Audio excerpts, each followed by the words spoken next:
billionaires are currently at war. They're shooting economic weapons at the hordes. Headline reads, IMF backing gold market.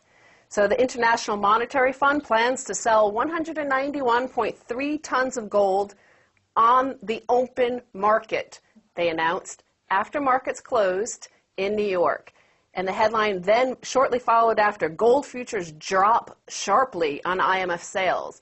So remember, in the aftermarket, the only people who populate that are insiders, governments, and, you know, the big guys. And the markets dropped, the gold price dropped by 1.6%. As soon as real markets opened again, the price skyrocketed. I smell a rat.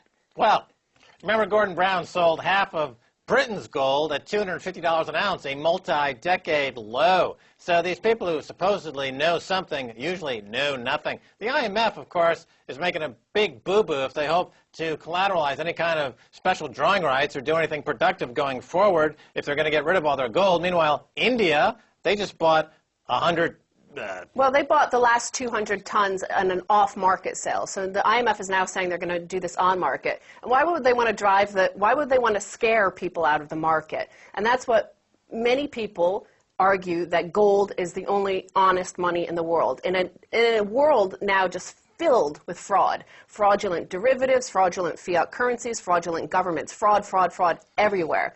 So I want to take you back to the end of last month at Davos. Take us back to the end of last month. To show you what the IMF may be doing. They may have taken a page out of George Soros' book. Davos 2010. George Soros warns gold is now the ultimate bubble. And this is a headline from The Telegraph at the time, the end of January 2010. Gold is now the ultimate bubble, billionaire investor George Soros has declared, sparking fears that prices for precious metal may soon suffer a tumble.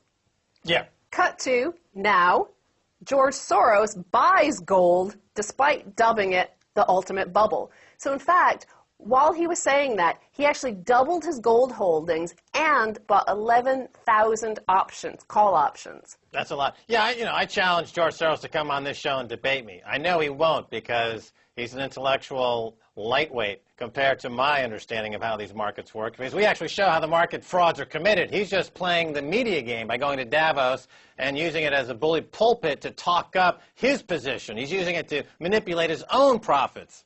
Well, but also the headline when George Soros, the most famous hedge fund manager in the world and history, is saying gold is in a bubble and you should get out, it's a disaster. That got big headlines through all the media. The fact that he actually doubled his gold holdings is just being reported in the financial media. It's not the same people who sold out won't be necessarily seeing this headline. The problem with Soros is that he has Jim Rogers envy. Because I think Jim Rogers is kicking Soros's butt in the investment arena in the last 10 years, and Soros is out there trying to get a date with Sharon Stone. He should be managing his money. Well, and so what do the rich possibly know? Why are they buying all this gold? Why are they trying to shake people out of their gold positions at this point? Headline reads, U.S. bank lending falls at fastest rate in history. This is bank lending in the U.S. has contracted so far this year, 2010, at the fastest rate in recorded history. That's right. Lending has fallen by over $100 billion since January, plummeting at an annual rate of 16%. Prior to this, it was down at 10%. Well, this is credit contraction or deflation, which actually creates a situation of negative real interest rates. And this is what's driving the price of gold, actually, because if you take the CPI and you subtract it from the rate that the Federal Reserve is offering, you end up with a negative real interest rate. It's like buying a CD at a bank and locking in a loss by the end of the year. You're locking in loss of purchasing power. And whenever these currencies go through a period of loss of purchasing power, of course, people go into gold as a way to safeguard their purchasing power. And obviously, guys like Soros and also Paulson, John Paulson, who runs a huge hedge fund manager, and Paul Tudor Jones, they're also buying gold hand over fist because they realize that after the deflationary collapse comes the hyperinflationary tsunami. But what I'm also saying is that the economic apocalypse is upon us because these numbers, the U.S. lending numbers and the M3 numbers, the M3 broad money supply numbers, has contracted at a rate of 5.6% in the last 3 months. And this signals future deflation. So if you think it's already bad now, today, it's going to get worse. And this is what the insiders, the happy conspiracy insiders, the very wealthy, know about. And that causes chaos. Next headline, credit markets flash, hottest warning signal since crisis. So European credit markets are flashing the most serious warnings as the cost of borrowing, the cost of insuring bonds has jumped severely since 2009. Right. So the global deflationary collapse is affecting all these economies. And why? Because all these banks and all these economies bought the same so-called insurance products from the same banks on Wall Street, Goldman, JP Morgan, that they thought were going to protect them against a downturn. But it turns out, just like in '87, when I was working on Wall Street, we sold a lot of what was called portfolio insurance, which, of course, did nothing in the '87 crash. So now that you've got a deflationary global crash, all the so-called insurance that was sold, peddled by these snake oil salesmen on Wall Street, has proven to be completely worthless. But it's also a case of the article is pointing out that the bond vigilantes are back, and the bond vigilantes are attacking these countries across the European Union. But as we know, and as we've covered, and our Russia Today has covered, it's these products sold to Greece, which all this turmoil is being caused by, were fraudulent. You know, Goldman Sachs sold them these fictional exchange rate credit default swaps, currency swaps, and now everybody is worried that they're all fictional across the entire European Union. Well, bond vigilantes meet gold vigilantes. Ouch! Ouch! You're hurting me! Ouch! The gold vigilantes are beating up the bond vigilantes! Ouch! Ouch! Look, the bond vigilantes are getting slaughtered by the gold vigilantes! Well, so as we have all this turmoil happening in the lending and credit markets and sort of manipulation seemingly going on in the gold market, now we turn to the hordes that those billionaires are ready to gun down. Rich people still have jobs, poor people don't, according to this headline.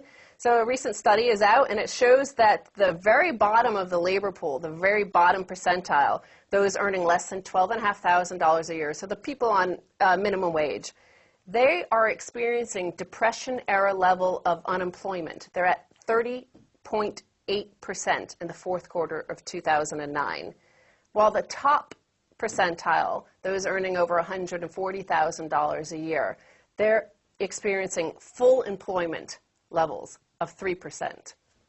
Well, you know, during the feudal period before the Age of Reason, this is the kind of economic model we saw. It's called feudalism.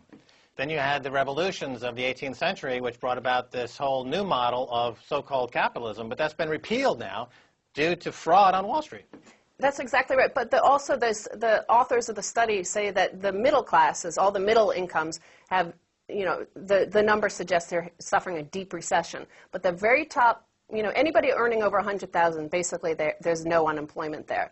So it also puts lie to the notion that there's trickle down, because there's clearly no trickle down. It looks very much, if you look at this pyramid, like a trickle up pyramid Ponzi scheme.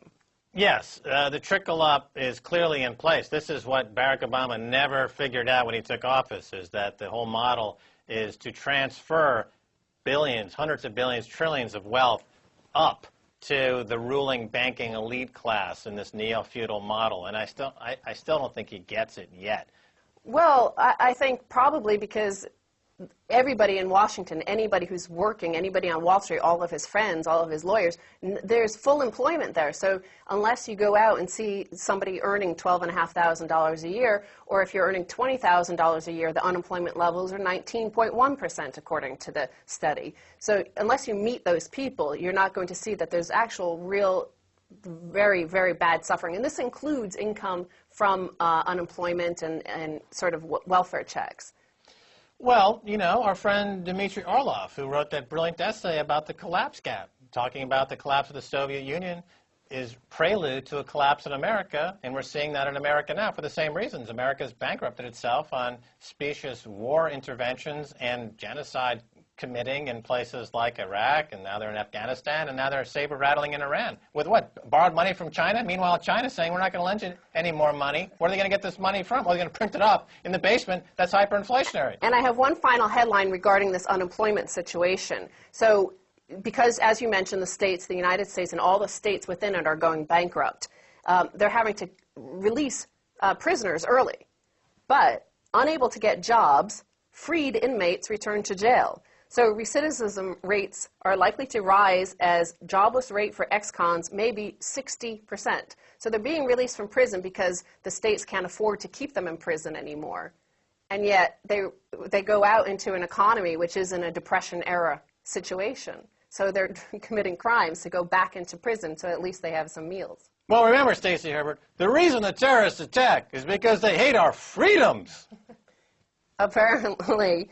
But so they point out that 1 in every 31 Americans were on probation, in prison, or on parole in 2008. Not much freedom there.